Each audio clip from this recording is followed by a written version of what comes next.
رهبران از اتحادیه اروپا و بالکان غربی در وین در نشست جمع شدند که انتظار می رود روی بحران مهاجران در اروپا تمرکز کند. صدر اعظم آلمان انگلا مرکل برای ملاقات با رهبران و وزیران از آلبانیا و بوسنیا، کوسوو، مکدونیا، چرنگوریا و سربیا به وین آمد.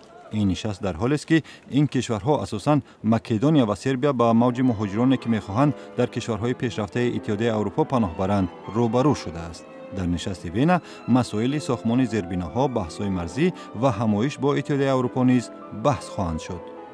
قبل از این بحث‌های جدی مقامدارانی که باید در نشست شرکت کنند برای یک بازی فوتبال نیز فرصت پیدا کردند. شام 26 اوگوست نمایندگان اتحادیه اروپا با تیم منصبداران از آن کشورهای بالکان که می‌خواهند به این سازمان بپیوندند فوتبال بازی کردند. تیم بالکان اتحادیه اروپا را در این رقابت با حساب 4-2 شکست داد.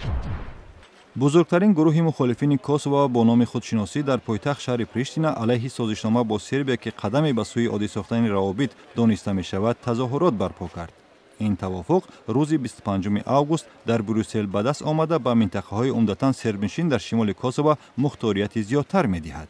ولی برخی از کوسووارها می گویند که آن استقلال کشور را پایمال می کند.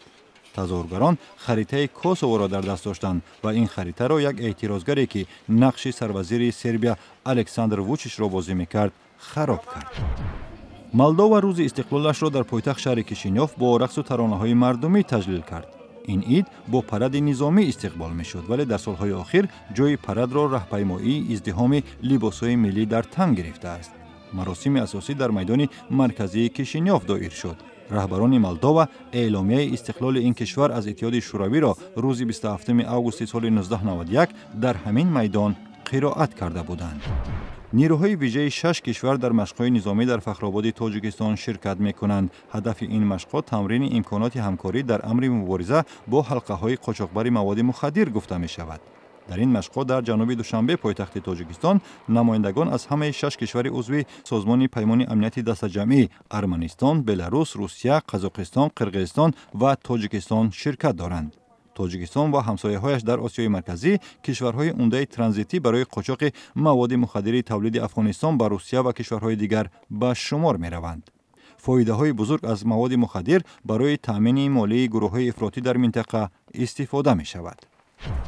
دادگاه نظامی در پایگاه روسیه در دوشنبه پایتخت تاجیکستان 2 سرباز روسیه را برای قتل تکثیران تاجیک به مهلت‌های طولانی زندان محکوم کرد.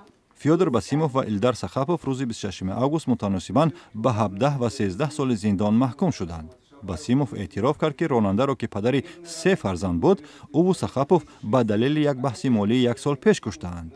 این سربازان حکم زندان خود را در روسیه ادا خواهند کرد چون که سربازان روسیه در تاجیکستان از هر نوع تعقیب جنایی از سوی مقامات محلی مسئولیت دارند.